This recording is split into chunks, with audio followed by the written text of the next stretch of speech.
If it was not for guys like them, we would not have baseball. Remember, next time, thank a veteran when you see one. Cheyenne Post 6 versus the Casper Oilers in the AA state tournament. Top of the first, Isaac Taylor puts the ball in play for Cheyenne, and that should have been fielded. Isaac Block scores off of the error to make the score 1-0. They were just getting started. The first batter of the inning was retired, and then Post 6 could do no wrong after that. Dustin Parker will sky one the opposite way to the right center field wall. That would net him a triple and 2 RBIs in the forms of Brian Lopez and Taylor. Cheyenne was the visiting team on their own field in this game, which they now lead 3-0. Here comes more. Logan Followell will find the gap in left center field and get extra bases out of it. That double would be the green light for Parker and Greg Ashley to head home, touch the plate, and add to the score, which has now been inflated to 5-0, and Casper has yet to bat. Still in the top of the first inning, Lincoln Trujillo batting. Oh boy, we never actually saw the ball, but judging by the left fielder's body language and by the field umpire, that one is out of here. A 2-run bomb, and after committing 7 errors in the game the night before this, Post 6 has responded with 7 runs in their first at-bat, and we're not done. Top of the second, Parker trying to go deep himself. It almost left the park. This play ended up being a double. Taylor's going to work his way around the bags and eventually score. That's not him. There he is.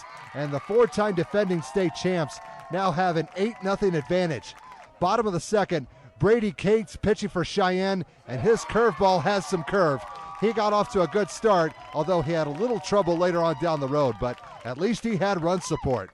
Bottom of the third, the Oilers finally got a little something going. Zach Matheson was looking for some room in the outfield to put the ball towards, and he found it, although that hit turned into a really long single, but it got the job done as Brett Kautzman will work his way in around from second to get his team on the board, trailing 8-1.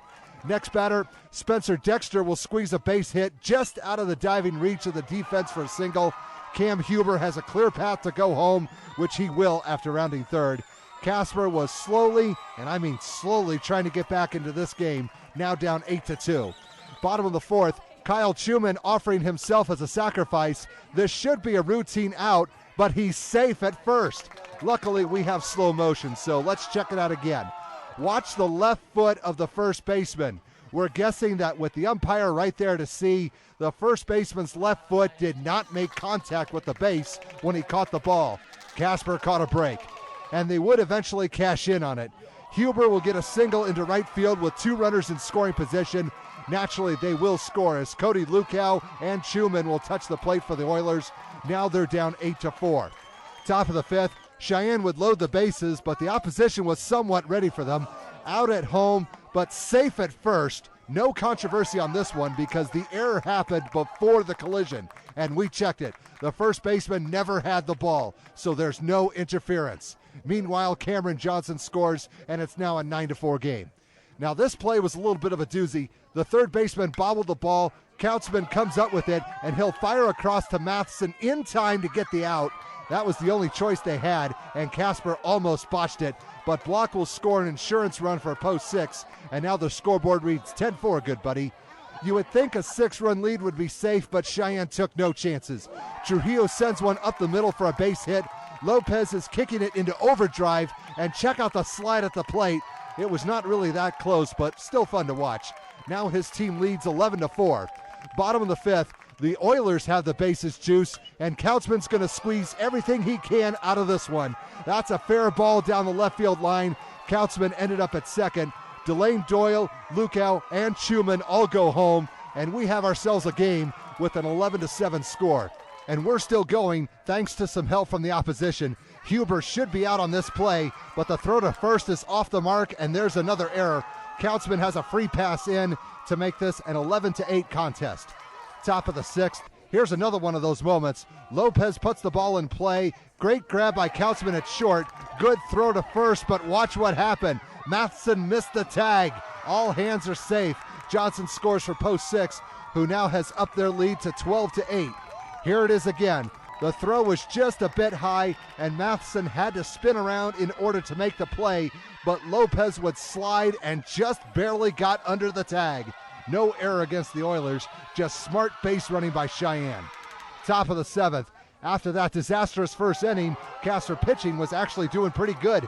Dexter had a few good moments here and there in relief, and he was able to slow down the bleeding. Bottom of the seventh, the opposition was doing the same thing. Tyler Lambert had himself quite the tournament. You'll know what I mean some other time. Top of the eighth, watch quickly. Dexter took a mini step towards third with his right leg, and that's a no-no. Balk call. Dixon Maggard is instructed to go home, and he's not arguing. His team will take runs any way they can. Post 6 now ahead 13-8. Bottom of the eighth, the Oilers need some runs soon because they are low on outs to spare. John Fanto is going to find a lot of room in left center field. He'll get a two-bagger out of it. Dan Reeves has taken a chance, and he'll try to score from second and make it in standing. That helps some, but his team is still down 13-9. Later, Tanner Fisher will get in on the act. This ended up being a ground out to second, but he did his part and brought Fanto in for one more run. Now the score is 13-10. Top of the ninth, mistakes at this point can be costly. This fly ball to left has out number 3 written all over it, but that was easier said than done. Huge error. Ashley scores as soon as we can find him. Cheyenne is ahead 14-10.